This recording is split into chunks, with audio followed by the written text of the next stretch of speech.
Trigger warning. Ghosts, ghouls, and gruesome stuff ahead. It's weird. It's dark. It's your kind of vibe. Welcome to Haunted and Homicidal, the podcast where true crime meets the paranormal. I'm Lauren. And I'm Courtney. Every week we uncover the terrifying, the twisted, and the totally unexplainable.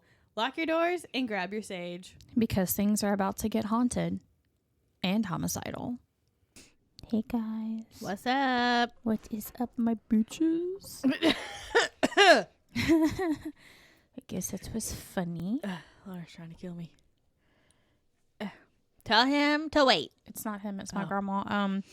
Trying to see like if she knows of anywhere to get like a jacket, like a real fucking jacket, not like the bullshit Walmart sells, because he is in Pennsylvania. It is 30 degrees up there. Academy. I don't want to. Okay, so let me rephrase. I want a jacket that's Walmart priced, but not Walmart jacket. Good luck with that shit. Yeah, I know. But he's if he wants the one that lasts, you're gonna have to spend the money on a good one. Well, it's not about lasting. It's about being thick enough, like for snow. And they really you're gonna have to even go at to Academy. I've looked online. They don't really have what I'm looking for. Probably not yet. Yeah, but he needs it like now because it is 20 degrees in Pennsylvania. He can't. Like there's nowhere to go. He can't Walmart delivery. I told him to try doing that, but he won't. So of course not, because he can't do anything without you.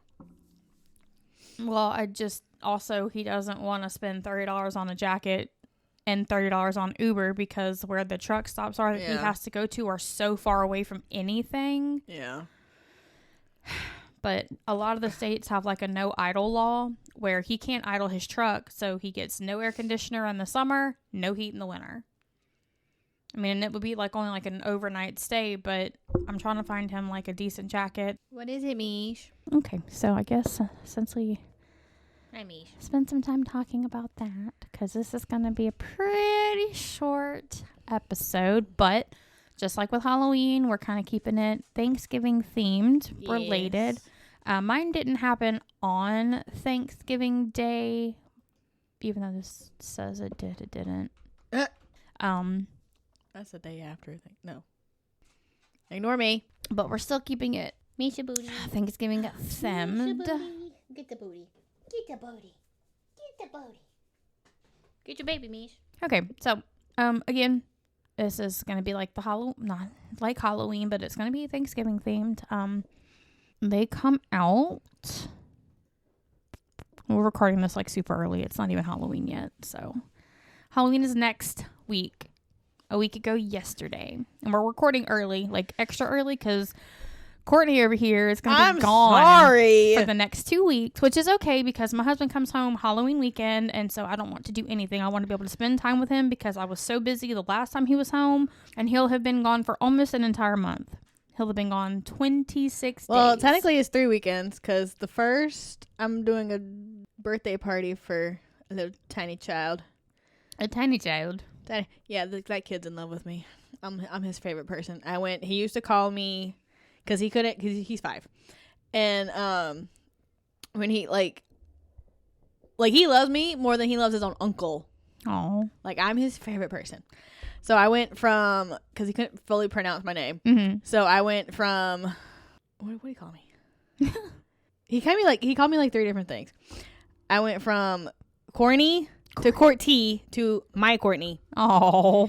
And every time my friend like mentions me, he goes, no, my Courtney. Main hello. That's okay. We either call you Chutney or Country here.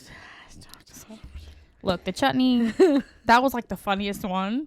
I still don't get why your kid calls me Country. Because when he looked at the message. But how do you get Country out of Courtney? So I think like he's slightly dyslexic sometimes. Probably, yeah. Or he just glanced at it and read it that's backwards. just what he saw. He just saw Country. He was like, who is Country? I was like, what? He's like, Country Maxon. I'm like, Courtney?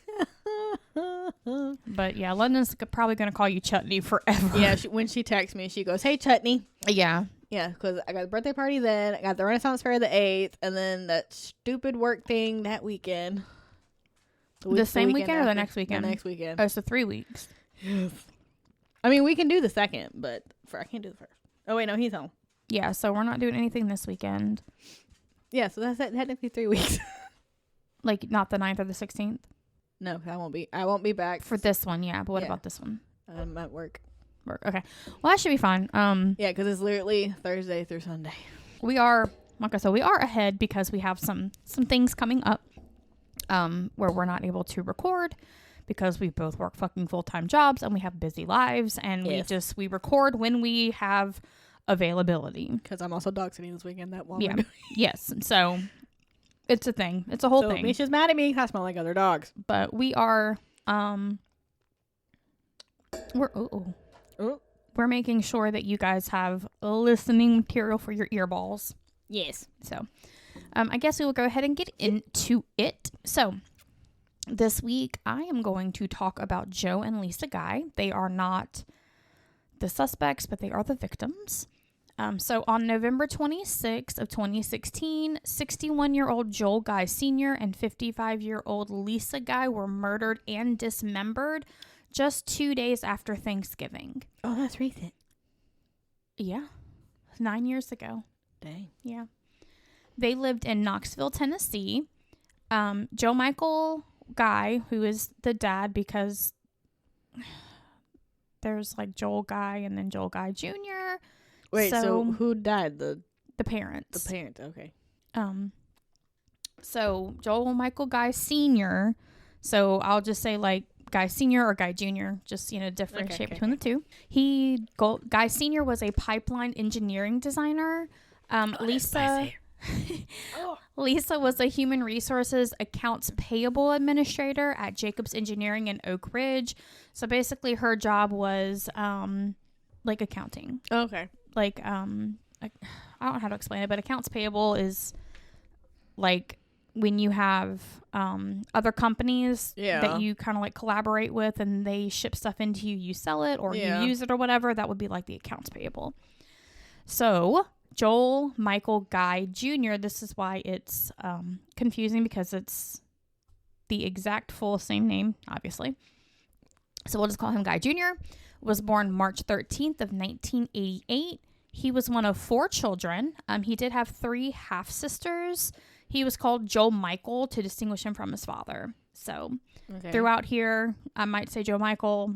Sometimes I'll just say Guy Jr., but that's who I'm talking about. He graduated from the Louisiana School for Math, Science, and the Arts in Natchitoches in 2006, and previously attended the Hahnville High School, I guess.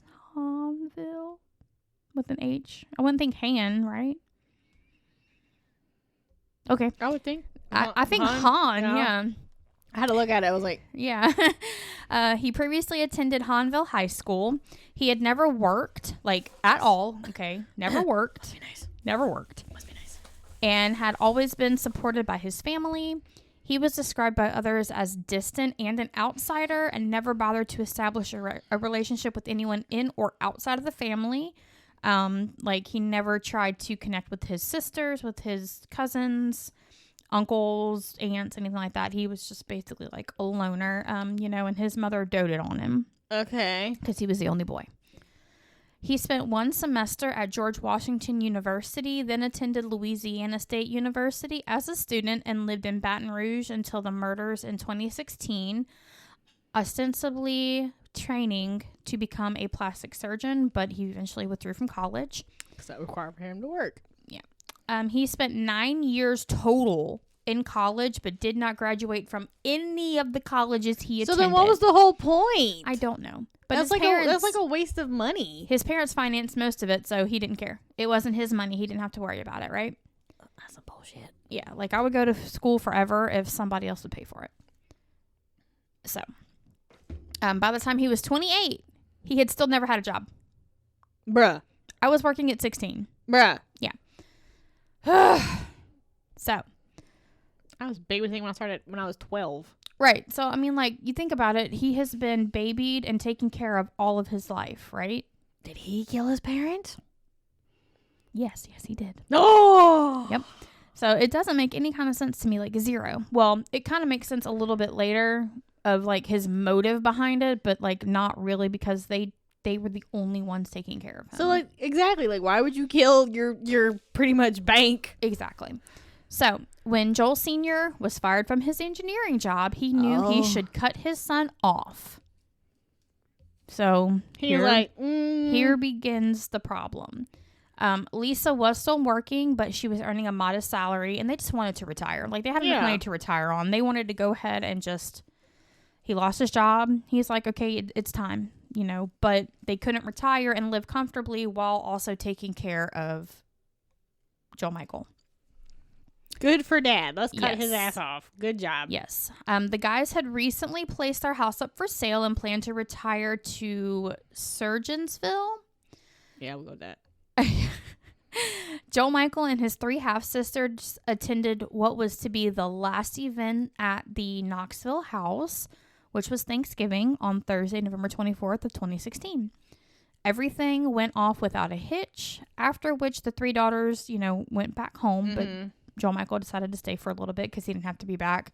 You know, the daughters were grown, work, whatever, so they had to go back home. He was in school. He did nothing. He didn't have anywhere to be, so he stayed. Was a loser. Yeah, pretty much. He stayed for a little while.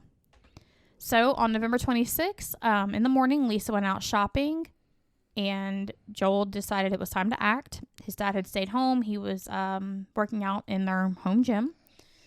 So Joel had already plotted out his crime in a notebook and purchased plastic containers and bleach.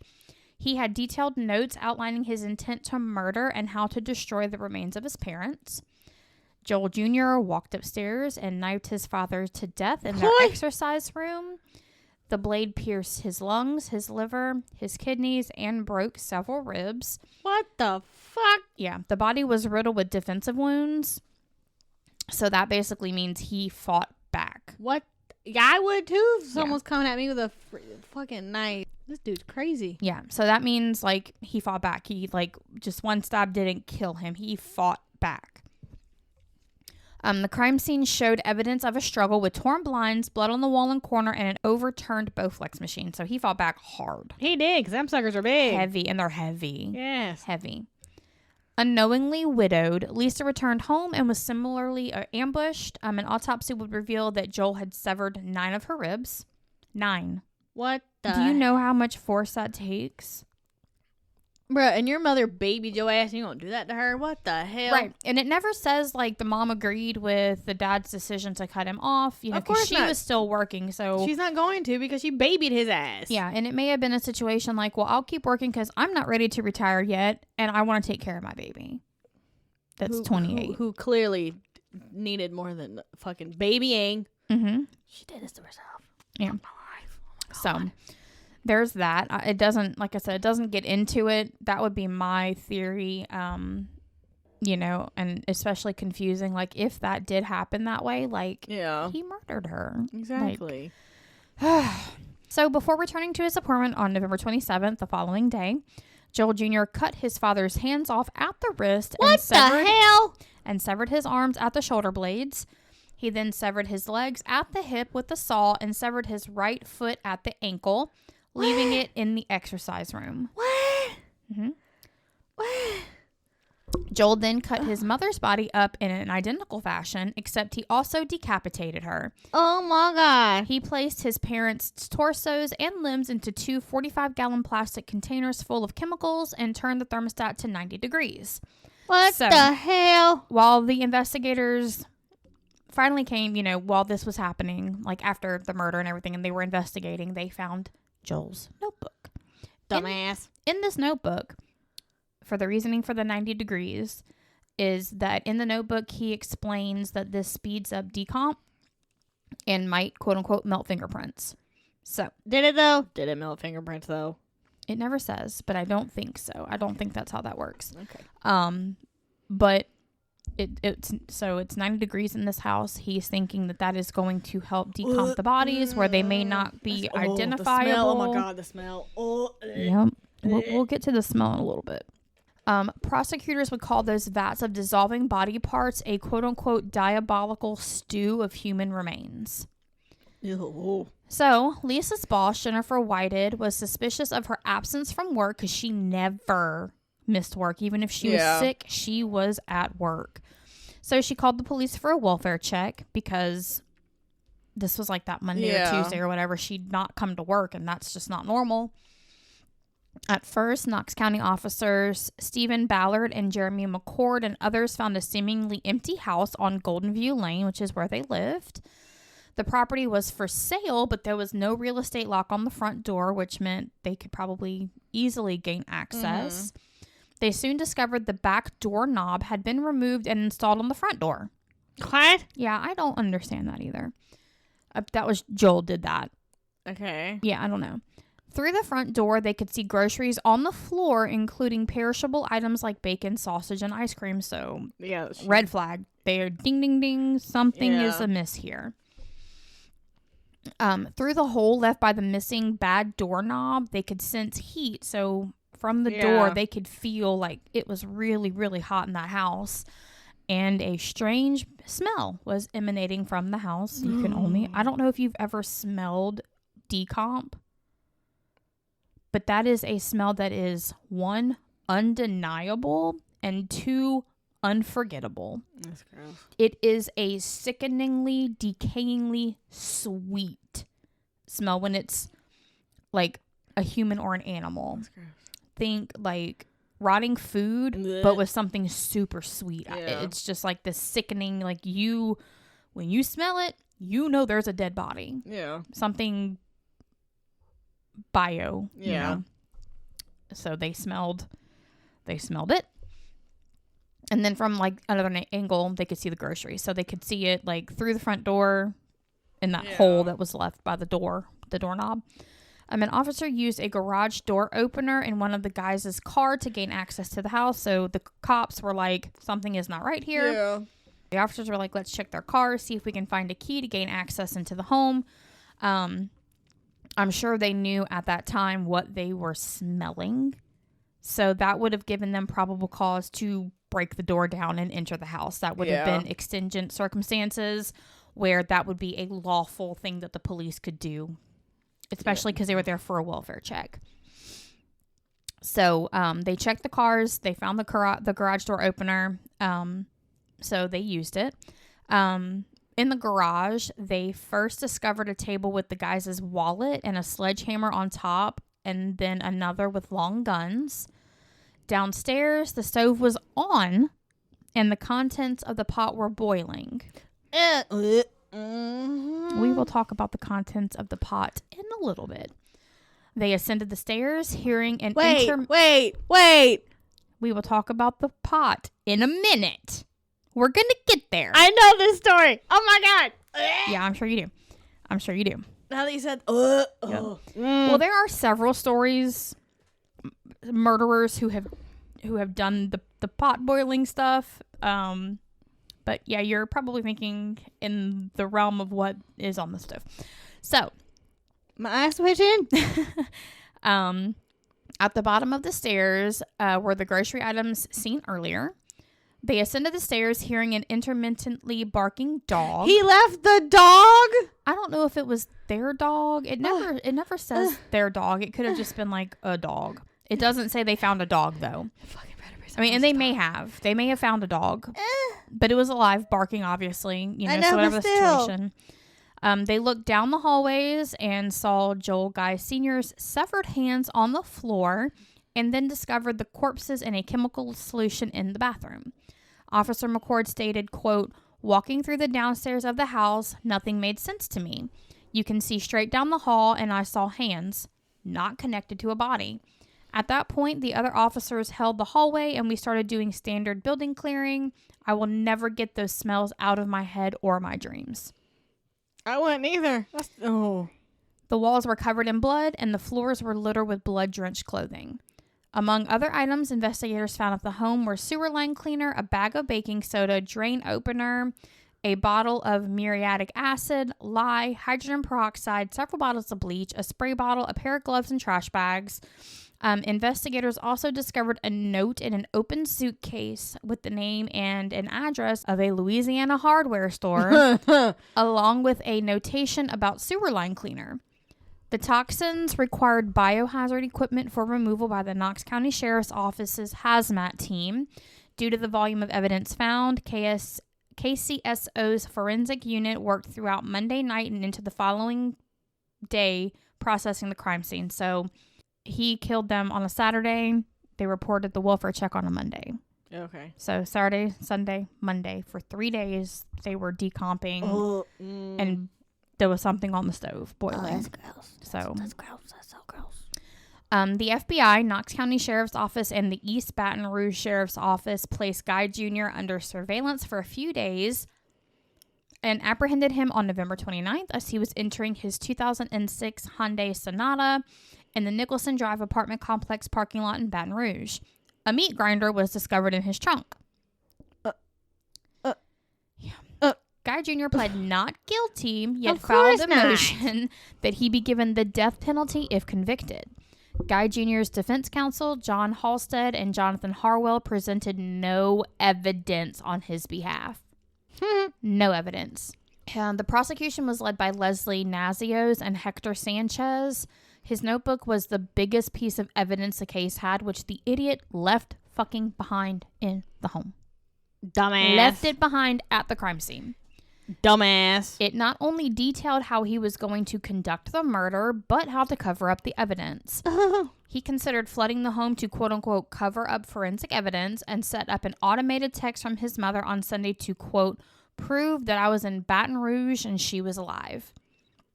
It also noted the life insurance policy, which served as the prosecutor's motive. Of course. Junior stated $500,000 would all be mine, and quote unquote, with him missing or dead, I get the whole thing. Wouldn't his sisters get some of it though?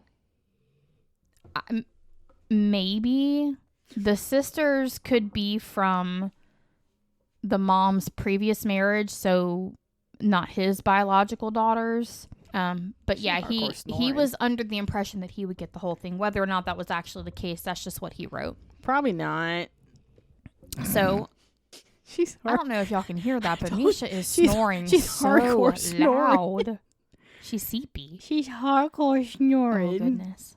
So, Guy Jr. was caught on several surveillance cameras buying the supplies he would later use to murder and try to dissolve his parents.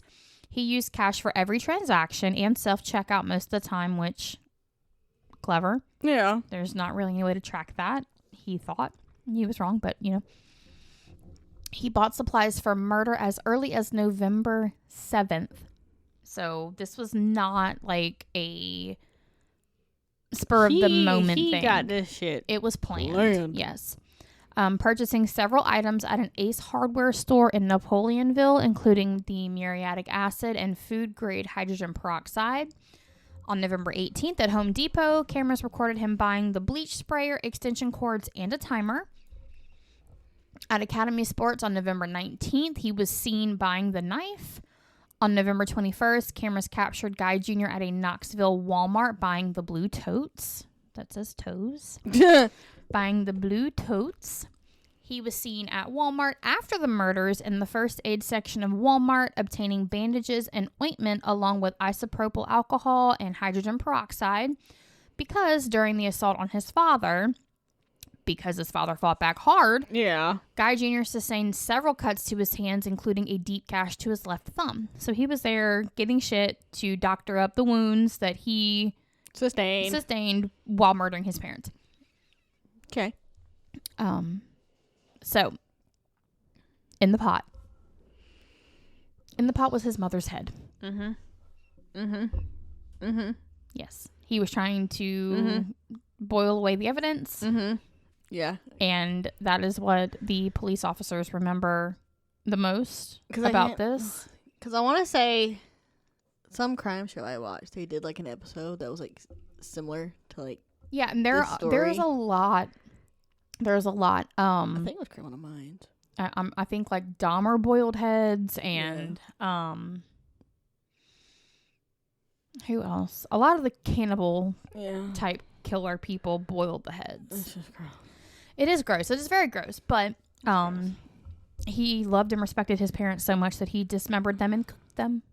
For someone who was babied by his mother. Exactly. And that's why I'm so confused. Like, this whole thing is so gruesome and so brutal for his mother to have. You can tell he had issues that he did not want to actually have to go out and get a job. Yeah, he had major issues. But, like, if I had somebody willing to pay my way, like, I would do whatever the fuck they wanted. And it would not be killing them. Okay. So He was probably already crazy. And then daddy being like, you know what? I'm going to cut your ass off. yeah, and then he was like, And okay, then- well, you've got a life insurance policy, so I'll just kill you and I'll be set for life. And then he flipped the switch. So That usually happens. the trial took only 4 days, and October 2nd of 2020, so only 5 years ago. We just hit 5 years. Oh, no. He was found guilty of 2 counts of premeditated first-degree murder, 3 counts of felony murder, and sentenced to life in prison. Wait, this happened in 2016. How the hell did they... Do you not realize how backed up the court systems are? Yeah. Okay. It took 5 years for them to try him. He sat in prison this whole time, but it only took 4 days for the trial for them to come to a verdict. Okay.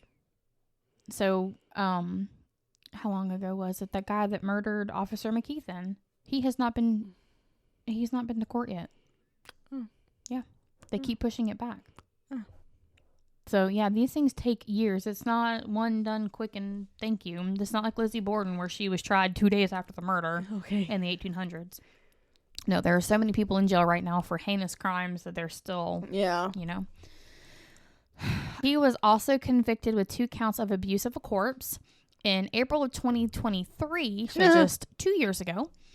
An appeal to overturn his sentence of Guy Jr. was denied by the Tennessee Court of Criminal Appeals. The appeal centered on the notion that the police had no legal grounds to make the search of that property. Yes, they fucking did. That uncovered his parents' remains without a warrant. The court disagreed, and Joel Jr. will continue to serve his 2 life sentences. They were doing a welfare check, and Again, welfare check, and they could smell decomposition. And you can clearly see groceries. Something was wrong. Yeah, you can clearly see something. Yeah, they had the right. Extenuating circumstances, yes. That they legally and lawfully entered that premises. And it wouldn't make a difference because Joel Jr. was not the owner of that home. So he could not make that claim no matter what. He just couldn't. Suck it up, dude. You're in prison. Yep. He is currently incarcerated at the Northwest Correctional Complex in Tiptonville, Tennessee for the rest of his miserable, disgusting, fat neck, ugly mug life. And I say this because I'll post pictures of him, and it's not a pretty situation. Ew. Oh. Wait, what's wrong with his neck? What the heck? He probably has some kind of infection, which he deserves. But yeah, he looks like the live in your basement at 28 years old, your parents still pay for everything kind of guy. Like if You that can was definitely tell he was gonna lose his shit if he got cut off. yeah, if that was in the dictionary, that would be the picture right next to right next to that definition. Okay. Well, that was Lauren's. Mine's Yes. mine's unsolved. So I hate these, but I also like them. I have the Germond family murders. Death on a dairy farm. Oh no! Murder case from 1930 that is still not solved. Wow, so that's like 100 years ago. Yes. So, Thanksgiving Day, 1930, Bernice Germond, who was 18, stepped off the bus near her family's farm on the outskirts of Stanfordville, a small town in New York's Dutchess County, about 90 miles north of New York City. She was returning home for Thanksgiving from Poughkeepsie, the country seat where she was attending business school. The bus dropped her off just after 5 p.m., November 26, 1930, and it was already beginning to get dark. Okay. So she wished the driver happy Thanksgiving, but then noticed something strange about her parents' house, which she could see from the road.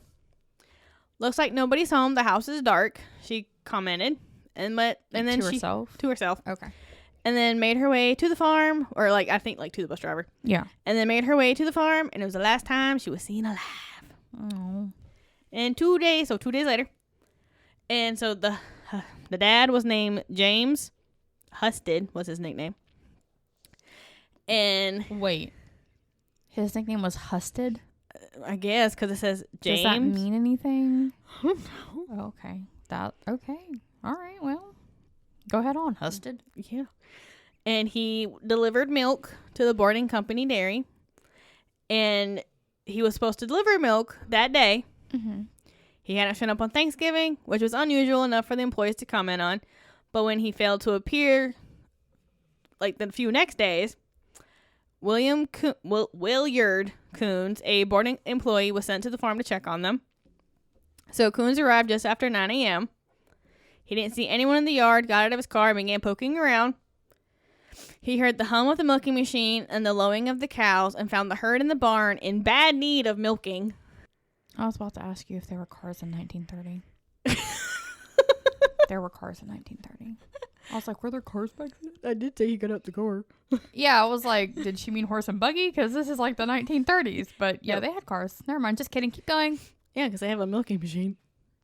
Yeah. Yeah. Poor So cows. the cows also have not been milked the past few days either. So obviously something's wrong. Yeah. Of course, as he's walking toward the wagging shed, and he's like, "Hello, like anyone here?" Hello. Nobody answered. The door was ajar, and as soon as he stepped up to the doorway, he saw them.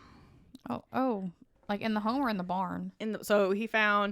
So Husted and his 10-year-old son Raymond were inside the shed, soaked in blood from numerous stab wounds covering their bodies. Oh, God. And then when he checked the house, inside the house, Mabel, Husted's 47-year-old wife, was lying on the kitchen floor near the stove with multiple stab wounds. And then Bernice, a pincushion of stab wounds, was found near her mother's body under the kitchen table. Oh. And so he called the cops, Right, so, yeah. So him showed up.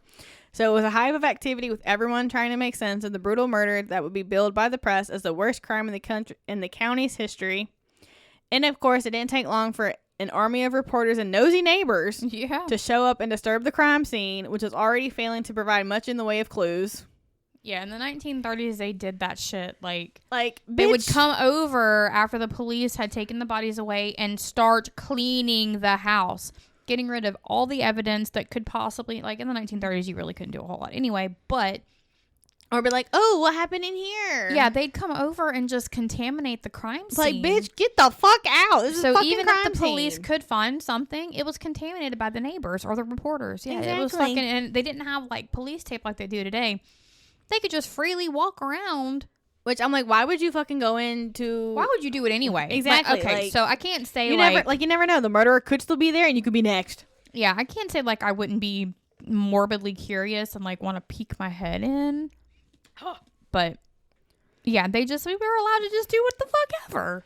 I know. I'm like, this is why no one got fucking caught back then, apparently. And this is why this shit's still unsolved. Yes. So they did find a butcher knife, though. But it had been wiped clean of any prints, provided the first, and that was the first solid piece of evidence. They were able to trace it where it had been purchased, but that led to a dead end because the shopkeeper was unable to identify the person who bought it. I mean, you live in the country where people butcher their animals, cut the meat up. He probably sold hundreds of that knife. Like, he could not pinpoint who. Exactly. I mean, unless it was like a super distinct knife or like, yeah, I remember that guy. No, it's just a regular fucking butcher knife that I literally sell 14 of every hour. Like, what the fuck did they expect him to do? Mm-hmm. They were long on theories and short on facts. There was a series of stumbling blocks that stymied the murder investigation. And it threw everyone off because Husted was a mild-mannered, struggling dairy farmer who attended church regularly and was a member of the local Grange. And he didn't seem to have any enemies. Oh, so like they had no clue about a motive. They had like no idea. Like he wasn't screwing people over, or, like putting shit in their milk. Nobody was. Like they were like, what the fuck? Wow.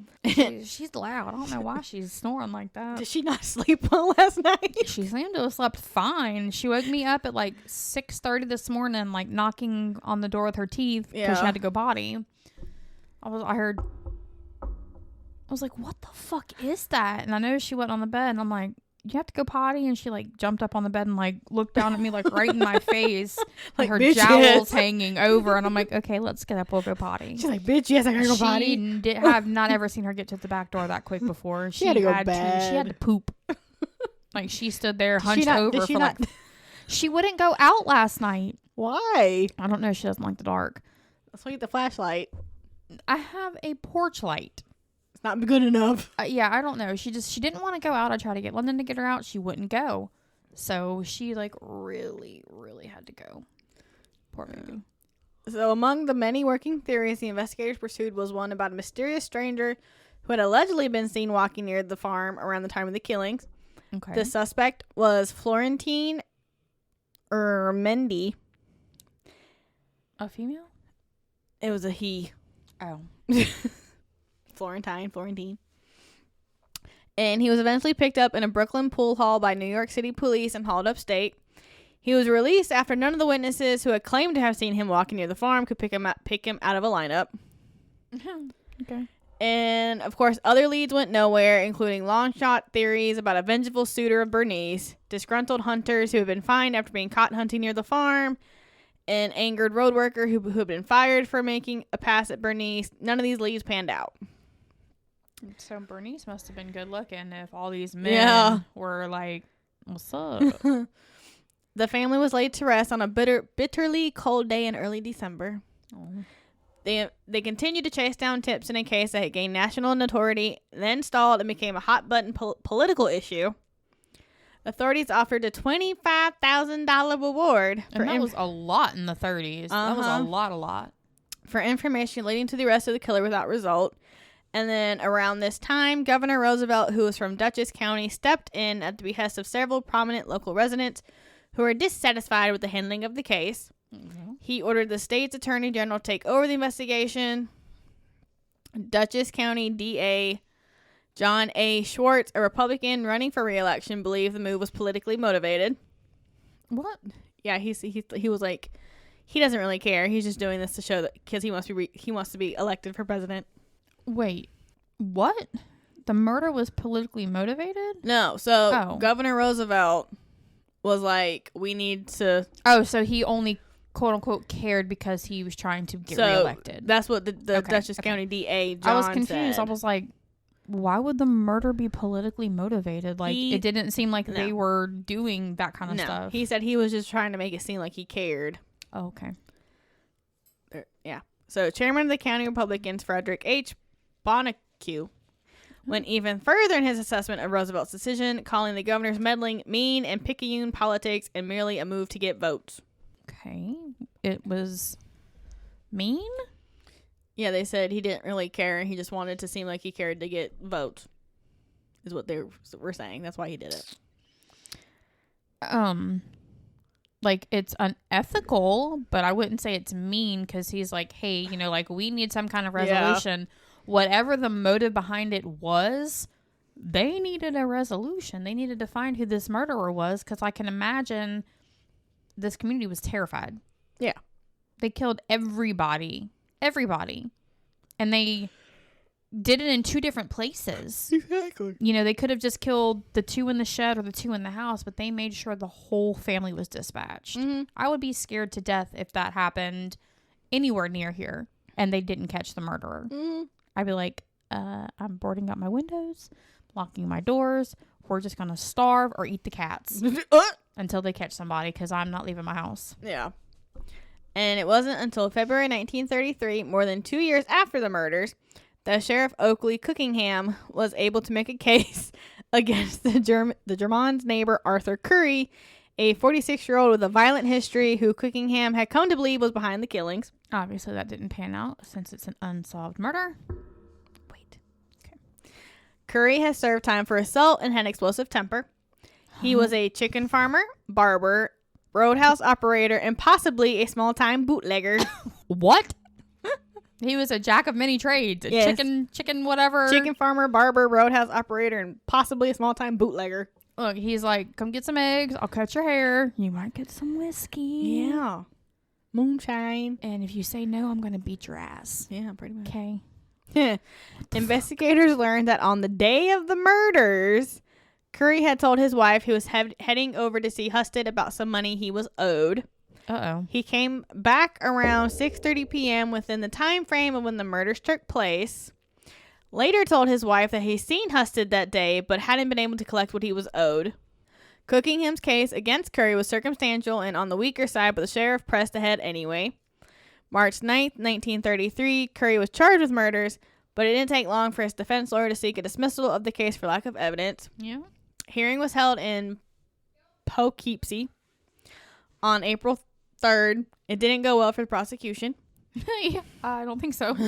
Considering unsolved case. Yeah. Cookingham told the judge that he believed the killing stemmed over the quarrel over hunting rights because Husted had refused to allow Curry to hunt on land he leased from him, leading to a blow up with devastating consequences.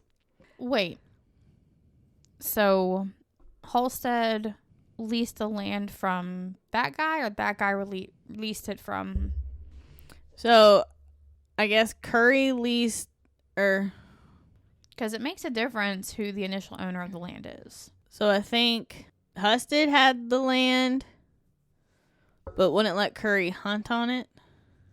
Yeah, that's why it's like a little confusing. Like, did Halstead rent it from Curry? I don't know. It didn't really. Because Curry is the main owner, so he would have legal right no matter what to hunt on that land. Or Halstead was the legal owner, and he was like, no, you're not hunting on this. Even though you're paying me every month to rent it, you're not hunting on it. Yeah, or he didn't want to hunting like that day or whatever. Gotcha. And the sheriff told the court, our investigation shows that the murders were the acts of a quick-tempered man after an argument. The judge, siding with the defense, ordered Curry released and the charges dismissed, telling the sheriff the case was made up of too much suspicion and too little evidence. Oh. By this time, Roosevelt had been elected president, and his interest in the case had faded, as did that of the media and eventually the public interest. Curry died in 1955, taking whatever he knew about the case, if anything, to the grave. It remains 80, unsolved today. Or how old was he in 1955? If this happened in the 30s, he was probably what, 20, 30? How old did he live to? He was 46 in 1933. And he died in 1955? Yeah, 1955. So he was, what, 80? 70, 80? He was 46 and 33, plus almost 50 years, so 90? Hold up. I can't do math in my head right now. 1955 minus 1933, that was 22 years, so 46 plus 22, he's 68. So yeah, he was almost 70. So yeah, he lived a long life. I don't know why I'm thinking 1833, but I was like, well, no, because it definitely would not. They didn't have cars in 1833, so maybe that's where I'm getting that from. I don't know. I was real confused about cars in the 1930s, apparently. Clearly. But yeah, that's it on mine. So they only have the one suspect. Yeah, that was the only, that was the one suspect that they could really have any kind of connection with. Yeah. I mean, it kind of makes sense. I understand that, but like with no evidence, what are you going to do? Exactly. That guy might have been innocent, you know. I wonder, like, if his life was affected after that, like after the accusation, you know, like. But I mean, everyone knew him as a had a temper and shit, so probably everyone believed it was him anyway. Yeah, I mean, they probably already didn't treat him well or talk to him a lot, just because they didn't want to die. Yeah. So I don't know. Yeah, like, let's not talk to that guy. I don't feel like dying today. Not dying today. Okay, well, that is our Thanksgiving stories. Murders. Again, this comes out the week of Thanksgiving, which will be on the 24th of November, and then we have one coming out on Thanksgiving Day. Oh, you ready for your birthday? Oh, we're recording on your birthday. You're probably not. We're probably not. I don't know. I'll be 40. It's just another fucking day for me. It doesn't make any kind of difference. I've never really celebrated my birthday. Not since I was a kid, because it's not a big deal. I was pregnant with London at my 21st, so I couldn't even drink. Yeah. I mean, I was drinking since I was like 15, but I couldn't legally go get a drink when I was 21 because I was pregnant. So, yeah, because I didn't have her until May, and I'll turn 21 in November. So it was like November to May. So it was just like by 6 months later, what the fuck was the point? Anyway, thank you guys for listening. Tune in for the next one. You guys can. That was probably gonna be short too. Yeah, for sure. I think like the next couple weeks are short because like we tried, but there's just not a lot of information on some of these because they're more unknown. They're not like the big stories, so there's not a lot of media attention and whatever. But I do have another like 3-parter coming up soon. So stay tuned for that. It's her turn now. Yep. You guys can always find us on Patreon, patreon.com/haunted and We have free shit. We have shit. I know funds are tight, especially right now because it's Thanksgiving time and Christmas is coming. And the government, as of October 25th, which is when we're recording this, is still shut down. So we don't know how things are going to look. If you apparently guys, someone donated like a bunch of money for the military to get paid, though. Oh, that's good. That's good. But if you guys are of the ones who are on food stamps, who are struggling to put food on the table already, I hope you guys were able to go to a food pantry or someone was kind enough to donate, so you guys could have a nice Thanksgiving with your family. But that's neither here nor there. I try not to be super political on here, but this situation just fucking sucks. Bullshit. Yeah, it's bullshit. Because food is already expensive. Like, Yes. for regular people who are not on food stamps, who pay for it in cash, it is already expensive. I know my food bill has doubled, if not tripled, in the last couple of months. It is, and I'm feeding 4 people. It doesn't help that all your kids eat so much either. Yeah, of course, but, I feed 4 people consistently. Then on the weekends, I've got 1 to 2 extra people. Last weekend, I had like 12 people in my house, That was too many people. It was a lot of people. But we had a good time. Everybody had a good time. So, you can also find us on Facebook, facebook.com/haunted and homicidal. And then if you guys have your own stories, murder, paranormal, just want to say, hey, have some suggestions on cases or paranormal entities or just like weird little demon dream situations you guys have had or know about, you can give us a heads up on our email at hauntedandhomicidal@gmail.com. Thank you again so much for the love and support. We appreciate it. And we will talk to you next time. Okay, bye. Bye.